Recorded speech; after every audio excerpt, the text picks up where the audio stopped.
Muy buenas tardes, muy buenos días, me da mucho gusto estar aquí.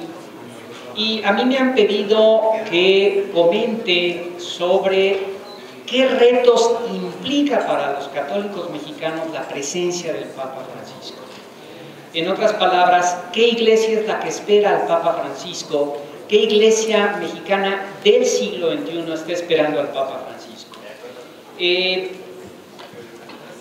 Quiero partir de un punto muy importante. México vive una profunda crisis.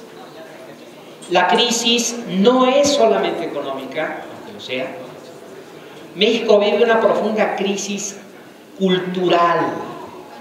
Y la crisis cultural tiene nombre y apellido. Se llama corrupción y se apellida violencia. Esa es la crisis de México. Es una crisis cultural que se nos ha revelado como violencia y se nos ha revelado como corrupción. Esto no solo depende del Estado y no solo depende del crimen organizado o desorganizado. Esto depende fundamentalmente de un déficit de ciudadanía. Y si la Iglesia representa, los laicos representamos un gran porcentaje de esta ciudadanía, significa que los laicos mexicanos algo no estamos haciendo bien, que estamos posibilitando una crisis de ciudadanía. Este es el México que encuentra el Papa Francisco. ¿Qué retos implica para el católico mexicano?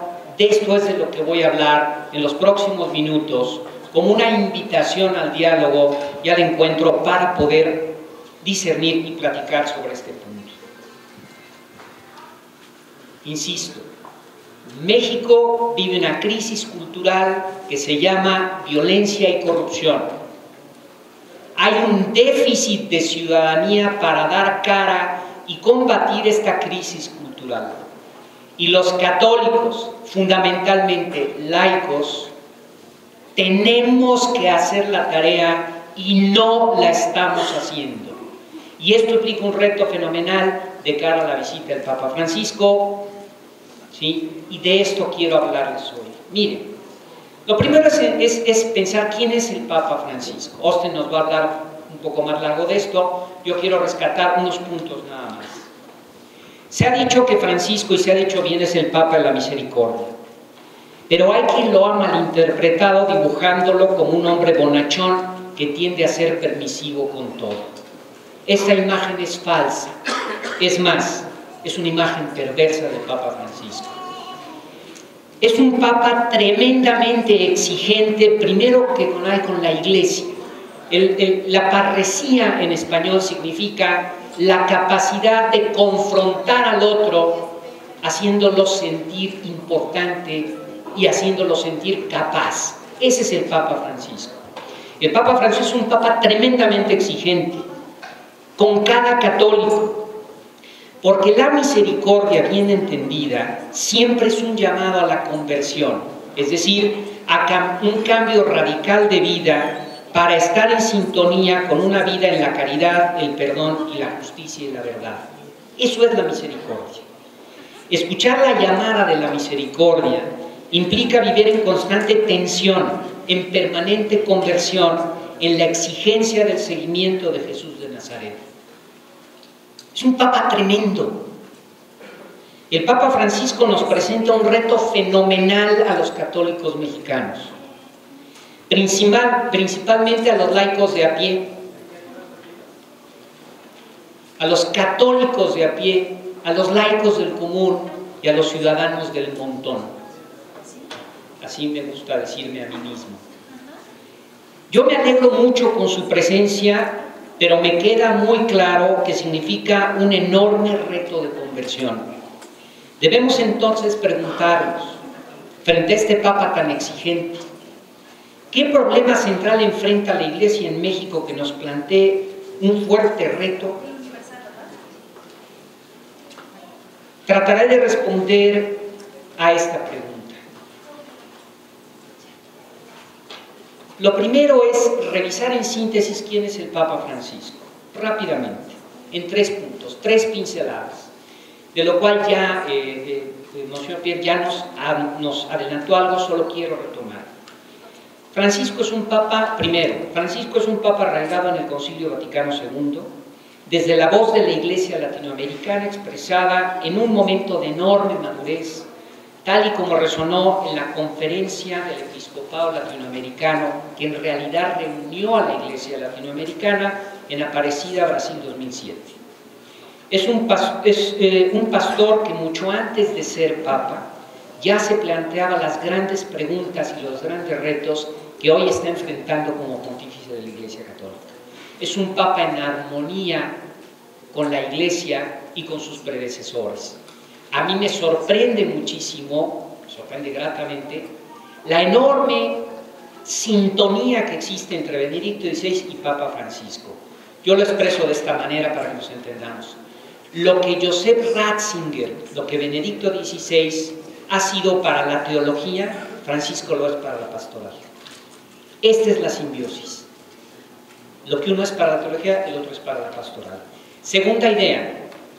Desde el primer momento de su pontificado, Francisco nos ha pedido a los católicos tres cosas, ¿sí?, que suenan a exigencia desde la fe, la esperanza y la caridad. Un papa brutalmente exigente en tres asuntos.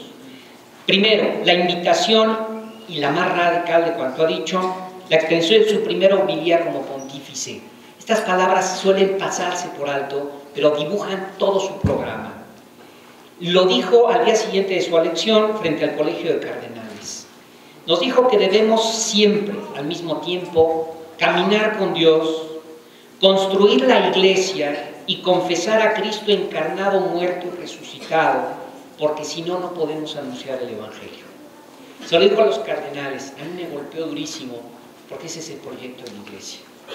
Aprender a caminar con Dios, construyendo la Iglesia, confesando a un Cristo encarnado, muerto en la cruz y resucitado. Y fue muy fuerte, porque nos dijo que el que no le reza a Dios, le reza al diablo. En buen mexicano dijo, no se hagan güeyes. El que no le reza a Dios, le reza al diablo.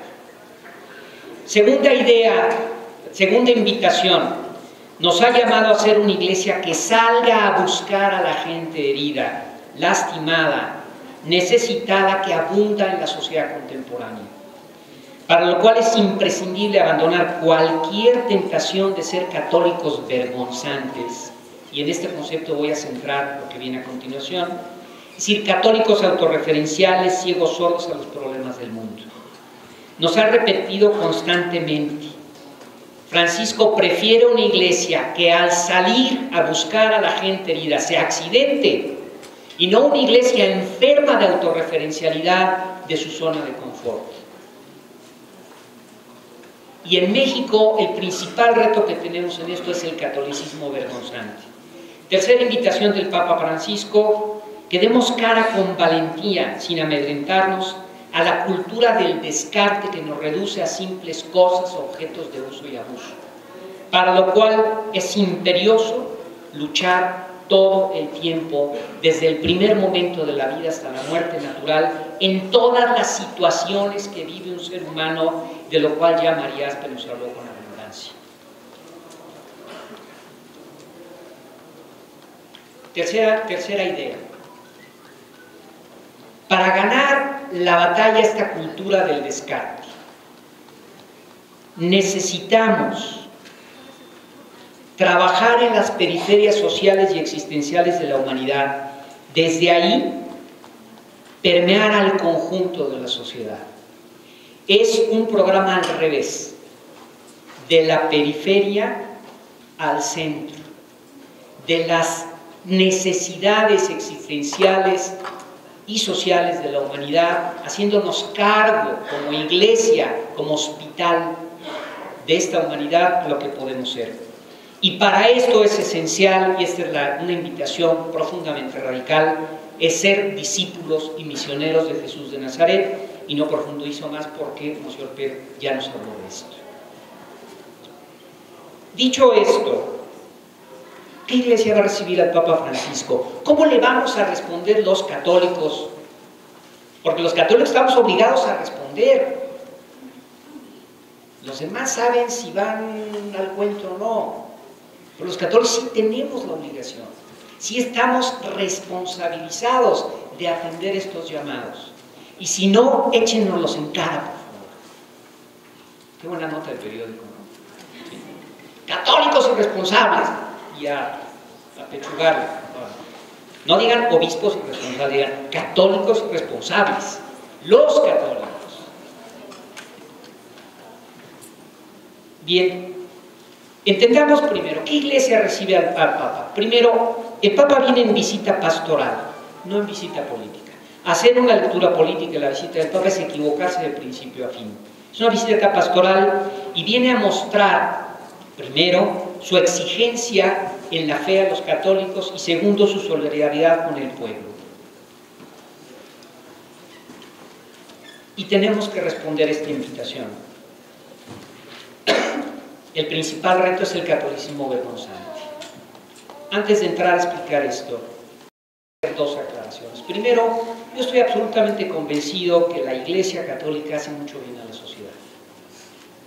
Podemos ser insuficientes, pero no malos. Una religión centrada en la ayuda, en la misericordia, en la caridad hacia los demás, le hace bien a la sociedad. Solo desde una lectura política tramposa puede decirse que no. Podemos ser insuficientes, pero no significa eso ser malo. Y le hace mucho bien a la sociedad en dos cosas. Uno, por el gran servicio que presta, hay estimaciones en voluntariado, hora sombra, hay muchas formas de medir esto. El gran servicio que le presta, de lo cual ya María nos habló con bastante puntualidad, pero también que le presta al vecino, al prójimo, al anciano, muchas obras que no están enumeradas y que ahí están presentes, que los católicos de a pie realizan constantemente.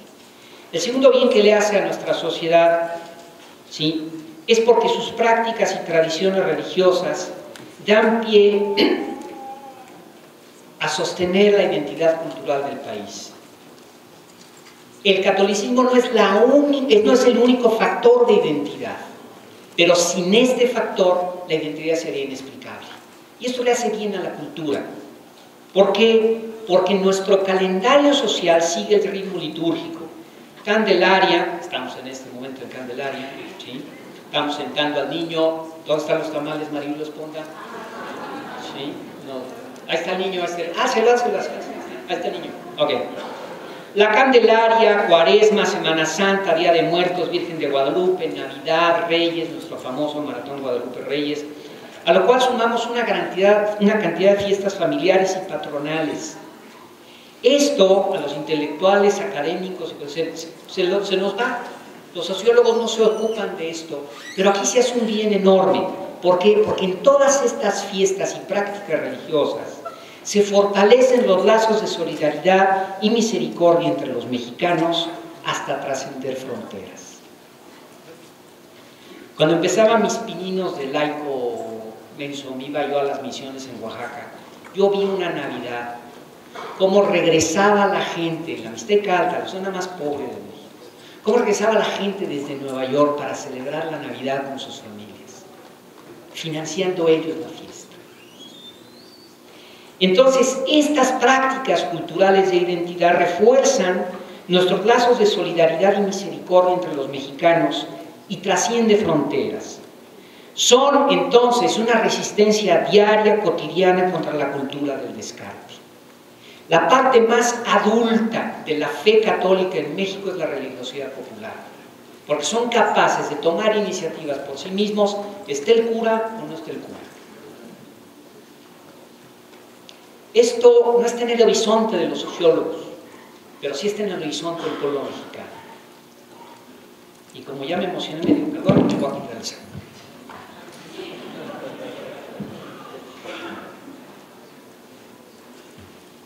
Voy con el suéter, no chicles tanto. Ok.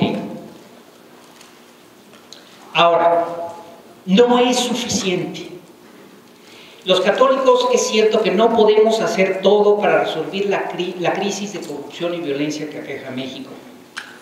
Pero también es cierto que podríamos hacer mucho más y cosas más importantes para la formación de una sociedad civil decidida a fortalecer una convivencia solidaria, subsidiaria y democrática en una sociedad plural. La Iglesia es parte de la sociedad civil y podría formar mejores ciudadanos, y no lo estamos haciendo. ¿Qué pasa entonces? Si tenemos una cultura popular, una cultura católica que refuerza lazos de solidaridad, ¿por qué no estamos pudiendo formar una ciudadanía? ¿Cuál es el problema de la Iglesia? El catolicismo vergonzante. Justo aquí, en el terreno de las ideas, justo aquí, no es en el terreno de la religiosidad popular, que se está desgastando por falta de ideas. Entonces, el terreno de las ideas, de la palabra, de lo que se dice, de la intelectualidad, de lo que expresa, donde hay un enorme déficit en la Iglesia mexicana, en el mundo profesional, en el mundo académico y en el mundo intelectual. Es aquí, en el ámbito de la palabra, donde observo el problema más importante de la Iglesia en México, y aquí quiero centrar lo que les quiero decir. Estoy convencido de que el más grave problema de la Iglesia en México es el catolicismo vergonzante, que aqueja principalmente a los laicos en el mundo profesional, académico e intelectual. El catolicismo vergonzante es esa necia costumbre de avergonzarnos de nuestra fe en el espacio público e incluso en el privado y familiar, ocultando nuestra identidad hasta limitarnos a la práctica de un silencio pernicioso. Y hay formas muy perniciosas de silencio. Resulta imposible anunciar el Evangelio con alegría para dar razones de nuestra esperanza con sencillez, como nos lo pidió San Pedro y nos lo exige el Papa Francisco. Resulta imposible dar cara a la cultura del descarte, ser discípulos y misioneros, si nos avergonzamos de nuestra propia fe en público y en privado. El catolicismo vergonzante es uno de los más grandes problemas de la Iglesia en México, pues impide que demos testimonio integral de nuestra esperanza. Y nuestra sociedad está hambrienta de esperanza. Y los que podríamos hablar de esperanza no lo estamos haciendo. Y los que podríamos dar testimonio de esperanza no lo estamos haciendo. Y somos los laicos católicos. Por mi experiencia, repito, afecta principalmente al mundo profesional, académico e intelectual, aunque no solamente.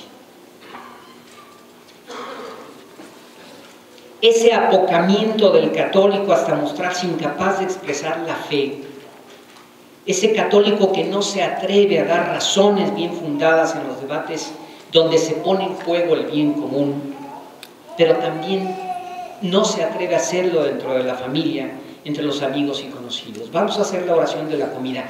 Está el tío ateo, no hagamos la oración, no se vaya a ofender.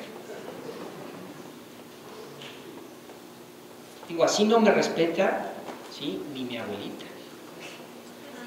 Una persona, fíjense qué terrible, el católico vergonzoso es una persona incapaz de hablar con sinceridad y alegría de y desde su propia fe. Y si no puede dar testimonio de su fe, será un mal ciudadano. Profundizaré en esto en un momento. El catolicismo vergonzante no viene en una sola presentación.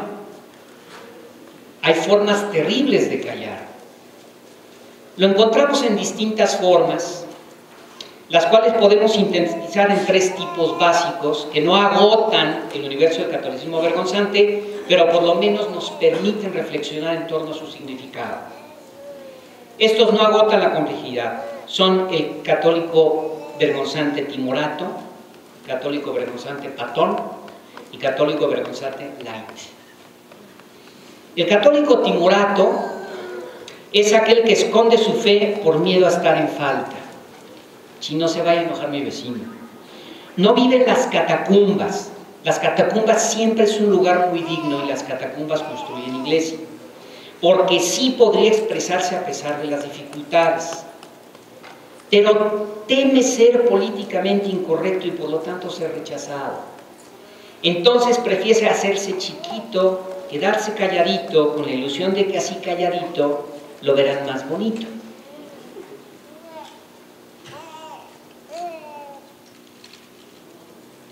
más claro, más evidente, es el católico patón. Es también un católico vergonzante, patón, así de patadas, le mete patadas a todos, es patón, patotas grandotas. El católico patón se distingue por ser gritón, anticlerical, vociferante, criticón con la iglesia, la cual confunde con la clerecía, es decir, cree que la iglesia es solo el clero, cuando la iglesia, el 99% está formado por laicos. Actitud que combina con un tufillo de desprecio a la religiosidad popular, a los ignorantes que se hincan en la villa de Guadalupe y hasta andan con nopales. El católico patón considera que su criticismo le llevará a ser mejor aceptado en el espacio público. Es un personaje ilustrado que se ve a sí mismo como el auténtico católico seguro de saber con precisión matemática de qué lado está mascando la iguana. Él sabe la neta del planeta. Ahora, el patonismo católico se encuentra en cualquier lugar. Yo lo he encontrado dentro y fuera del clero, entre laicos, entre sacerdotes, en la calle, en la familia, en las universidades de inspiración cristiana. Ya si es inspiración cristiana ya es medio vergonzante, ¿no? Católica, punto. Y ambas, y también en las públicas, así como los medios de comunicación y la política partidista. El patonismo católico tiene como común denominador su clericalismo, la convicción de que el clero tiene la culpa de cualquier mal que aqueje a la iglesia. Solemos pensar que el clericalismo es un asunto de sumisión al clero. El clericalismo es creer que todo bien o todo mal procede del clero. Por lo tanto, los laicos estamos exentos. Eso es el clericalismo. No es asunto de conservadores contra progresistas, tradicionalistas contra vanguardistas, con independencia de posicionamientos políticos izquierda o derecha, o de posiciones religiosos, tradicionalistas, vanguardistas. Los católicos patones suelen coincidir en ser vociferantes, criticones y clericalistas bajo disfraz anticlerical. Su varón de burlas preferido es el obispo en turno. Y este catolicismo vergonzante patón luego se presenta como grandes defensores de la iglesia, incluso cuestionando la legitimidad del Papa Francisco. Cuidado, es terrible. El católico light toma la forma más sutil y perniciosa, pues considera que diluyendo la fe se adapta mejor a las modernas circunstancias. Como dijo Benedicto XVI en Alemania, cree que diluyendo la fe se hace más moderno. Está convencido que la fe es negociable, el credo es negociable, logrará una mejor adaptación y aceptación del mundo moderno si así se presenta. El resultado es una religiosidad sin nervio, sin convicción, descafeinada, irreconocible y al final irrelevante, la cual nadie en su sano juicio podría tomarse en serio, mucho menos respetar. Creyendo ganarse un lugar en la sociedad, consigue que nadie se lo tome en serio. El católico light me recuerda a esa chica que le pregunta a su novio: oye, ¿me amas? Dice, bueno, pero que no me haga mi papá, pero sí te quiero, sí te quiero. Entonces el muchacho la mata a la goma. Yo decía, no sé por qué no me quería, pues por light. ¿Me amas? Sí te quiero. Entonces sí. El catolicismo vergonzante es una cosa muy, muy fea. En cualquiera de sus formas se agarra a cachetadas con el cristianismo, porque el cristianismo es una religión de justicia y misericordia. Es decir, se agarra a cachetadas con la razón misma de ser de Jesús de Nazaret, anunciar el reino de Dios, la buena nueva, la radicalidad incondicional del amor de Dios por cada ser humano y por toda la humanidad. ¿Cómo desde una actitud vergonzante puedo decirlo? Es imposible. Pero más aún, el católico vergonzante además está en franca contradicción con lo mejor del pensamiento de la Iglesia a lo largo de la historia, como es el permanente diálogo entre la razón y la fe. El católico vergonzante se muestra entonces incapaz de reflexionar en torno a la gran crisis nacional, haciendo converger las razones de la razón con las razones de la fe. La fe y la razón no pueden estar en conflicto porque la verdad no puede estar en guerra consigo mismo. Es tan simple como eso. Y esta labor de llamar a la esperanza nos toca a los católicos. Ahora, ¿por qué este catolicismo vergonzante es tan nocivo para la sociedad? ¿Por qué es nocivo para la Iglesia? Queda claro, ¿sí? El católico vergonzante no puede dar testimonio, pero es muy nocivo para la sociedad mexicana. El catolicismo vergonzante es la mayor vergüenza de la Iglesia Católica en México. Impide el testimonio integral de la fe y en consecuencia la plena participación ciudadana. Mal de males, porque en estos momentos México sufre un déficit de ciudadanía para enfrentar la crisis cuyo nombre es corrupción y su apellido violencia, insisto. ¿Por qué es un déficit ciudadano? ¿Por qué le hace daño a la ciudadanía? Lo voy a explicar y les pido que sigan la idea. El catolicismo vergonzante no salió de la nada. El catolicismo vergonzante es resultado de dos grandes persecuciones religiosas en México. La primera abierta y muy violenta en 1914-38, que no se reduce a la cristiada, que es mucho más amplia y mucho más violenta, que dejó cientos de miles de muertos entre 1914 y 38, ciertamente nos legó el testimonio de muchos mártires, un niño de 14 años que ya van a canonizar. Ese niño de 14 años es por todo lo que quieran ver un héroe civil, porque defendió sus derechos y un mártir de la Iglesia. La segunda persecución fue de baja intensidad, es de baja intensidad, que se siguió durante décadas hasta nuestros días y que ha minado el corazón de no pocos católicos hasta llenarlos de temor e inseguridades, perjudicando nuestra esperanza. Es más difícil de identificar porque la persecución de baja intensidad toma la forma de acoso cultural, de constante descalificación en la vida personal, laboral, política y pública. El objetivo de una persecución de baja intensidad es avergonzar al católico de su propia fe. Su objetivo es domesticar al católico para expulsar al cristianismo del espacio público y extirparlo del corazón de cada ciudadano.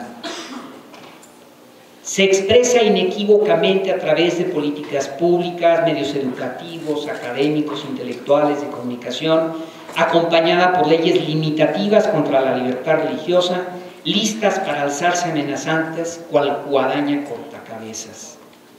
¡Ah! No reciban al Papa porque están violando el Estado laico. Un verdadero Estado laico no tiene broncas en relacionarse con ninguna religión.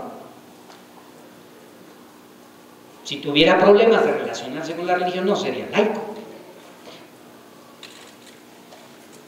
En la persecución abierta, la frontera entre las catacumbas y la vida pública es inconfundible. Entro al espacio de lo sagrado y salgo a ver si me matan. Pero en la persecución de baja intensidad, la frontera entre estas dos es irreconocible. Por eso hace tanto daño, porque da espacio a la autocompasión como forma de autojustificación. Ninguna persecución es buena, pero la persecución de baja intensidad es devastadora en el mediano y largo plazo, pues termina por contar con la colaboración misma del católico, tomando formas vergonzantes, sean tímidas, patonas o light. Solo siendo vergonzante puedo participar, pero si eres vergonzante, ¿para qué participas? La persecución de baja intensidad la hemos vivido en México por décadas, hasta acostumbrarnos a verla como algo natural e incluso necesario para expresarnos en el espacio público. Pero esto es una mentira monumental. Y ahora explico la parte del déficit de ciudadanía que provoca. La condición de existencia de una sociedad democrática y plural como la mexicana, como queremos ser los mexicanos, es que cada persona se exprese y participe en plena libertad desde su propia cultura. Y la religión, lo sabemos muy bien, es cultura. Antes que nada es cultura en movimiento. Es absurdo. En una percepción de baja intensidad le exigimos al católico que no se exprese como católico, Sería tanto como pedirle al indio que nos exprese como indio. Y si alguien sale y dice, el indio no tiene derecho a expresarse en los problemas públicos desde su identidad indígena, todos le brincamos a las orejas, le decimos, ustedes, eso. Pero si se lo dicen a un católico, entonces es correcto. Esa es la persecución de baja intensidad. Es tan sutil, tan terrible. Yo me muero de la risa cuando los líderes occidentales dicen, en Occidente no hay persecución religiosa, pero la de baja intensidad es brutal, brutal. Pues resulta que en este encuentro en la libertad, sin renunciar a la propia identidad, es esencial a cualquier democracia y sin esto no puede vivir. Más aún, este encuentro en la libertad y el diálogo se debe dar en la sociedad civil, y la sociedad civil necesita de este espacio de la razón, el respeto y la razonabilidad, las 3 R's que le llamo yo. Por lo mismo el daño es brutal. Si al católico le exijo que no se presenten públicamente como un hombre de fe, una mujer de fe, dispuesta al diálogo en la razón, entonces lo limito a través de una percepción de baja intensidad, y el católico vergonzante es un ciudadano lisiado, incapaz de hacer su tarea completa. Y entonces se crea una situación de esquizofrenia. A mi familia todo lo bueno, los 10 mandamientos y las 14 obras de caridad, pero en lo público puedo mentir, robar, transar, vender droga, lo que sea. Y entonces nos empezamos a comportar no como iglesia, sino como mafia. La mafia es todo al grupo y los demás que se jodan. Perdón por mi francés, no sé, pero se me pega el francés. Es una esquizofrenia social. Habermas ha hablado mucho de eso. Ese es el católico vergonzante, un ciudadano lisiado. Sí cree, sí sabe que es portador de una verdad, pero no puede expresarlo, o se expresa tímidamente, de forma light, o patonamente, que es la peor de las formas vergonzantes. Ahora bien, lo que explica no justifica, mucho menos cuando las condiciones de existencia del católico han cambiado radicalmente, sobre todo dentro de la Iglesia. Y vuelvo al principio. El Concilio Vaticano II, la riqueza del magisterio latinoamericano expresado en la CELAM de Aparecida en Brasil 2007, más la existencia de un laicado bien capacitado para la vida cívica, han generado una nueva catolicidad, están generando una nueva catolicidad dispuesta al diálogo, al encuentro y la participación decidida para anunciar la esperanza y dar batalla contra la cultura del descarte. Con mucha frecuencia me preguntan en entrevistas, oiga, ¿no le angustia mucho que la iglesia esté perdiendo fieles? Y yo siempre le respondo, en lo más mínimo me da una alegría, porque no depende de cantidades, sino de testimonios.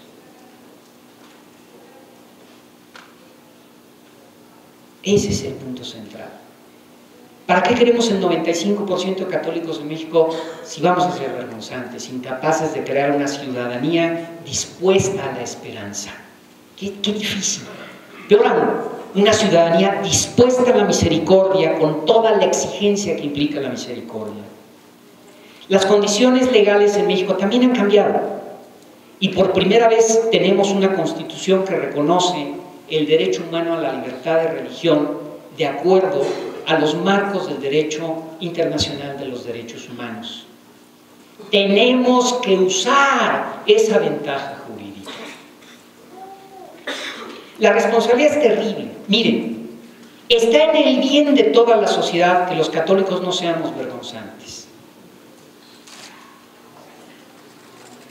Si la práctica, vamos a suponer que los católicos seamos no el 84%, el 60%, el 50%, el 40%, el 30%, ¿quién da menos? El 30% de la población ya lo quisiera el América y el Guadalajara en un fin de semana. ¿Se imaginan 30% de la población con un testimonio firme en la fe, no patonamente, de diálogo, de apertura, de construcción del bien común, de una ciudadanía responsable con el vecino, de un ciudadano de a pie capaz de ser un buen cristiano y un virtuoso ciudadano. Ahí está el secreto de la Iglesia Católica. El catolicismo vergonzante, entonces, no solo es una vergüenza para la Iglesia, es un gran daño a la sociedad mexicana. Está no en el Estado, ni en quienes hacen una persecución de baja intensidad, que normalmente son cuerpos civiles. Está en la propia Iglesia, en los católicos mexicanos, abandonar la condición de católico vergonzante. Nada lo justifica. Nada. Para concluir, recordemos las palabras de Don Bosco, que eran las de Champagnat, que fueron las de San Agustín, que fueron las de Jesús mismo. Cada católico debe ser un buen cristiano y un virtuoso ciudadano. Francisco nos ha llamado, por la misma razón, a ser fieles al Evangelio para convertirnos en discípulos y misioneros de Jesús, en misioneros de la misericordia en medio del mundo profundamente lastimado por la cultura que nos reduce a simples cosas de uso y abuso, la del descarte. En conclusión, la presencia del Papa Francisco es un reto maravilloso para los católicos mexicanos. Primero, para profundizar cuanto se está haciendo bien, evitando las zonas de confort que te generan una religiosidad acomodaticia y descafeinada. Segundo, porque ha llegado el momento de superar con generosidad nuestra condición de católicos vergonzantes. La Iglesia tiene mucho que aportar a la formación de una ciudadanía dinámica, comprometida con la solidaridad y la misericordia, para convertirnos en sujetos activos de nuestra propia historia y superar la crisis cultural que nos abate entre la corrupción y la violencia. Miren, el Papa Francisco es un hombre de una fe vibrante, una caridad ardiente y una esperanza maravillosa. Si los católicos laicos mexicanos no nos sacudimos la vergüenza de ser católicos, no estaremos a la altura de este oro maravilloso. Gracias.